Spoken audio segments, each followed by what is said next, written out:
Technicians are battling to stabilise a third reactor at a quake-stricken Japanese nuclear plant, which has been rocked by a second blast in 3 days. The fuel rods inside Reactor 2 at the Fukushima Daiichi plant have been fully exposed on 2 separate occasions, raising fears of a meltdown.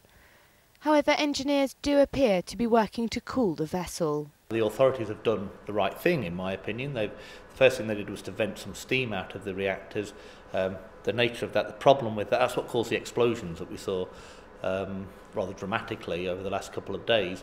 But those explosions are outside the main reactor core. The next stage that they tried to do was to pump in sufficient amounts of seawater, which would have the job of basically cooling the reactor down.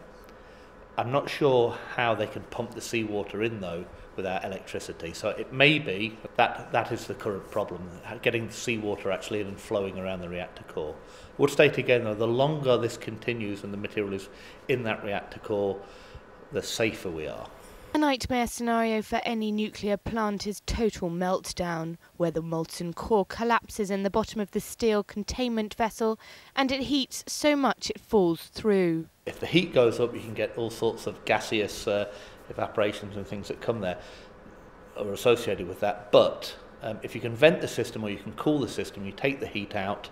It's not a good situation, but it's a much better, an infinitely better situation than the situation at Chernobyl, for example, where the whole material, almost immediately after the reactor was exposed, went up into the air. We've already had 3 days where the reactor has been switched off, so the level of radioactivity in the core has already decreased fairly dramatically since that point.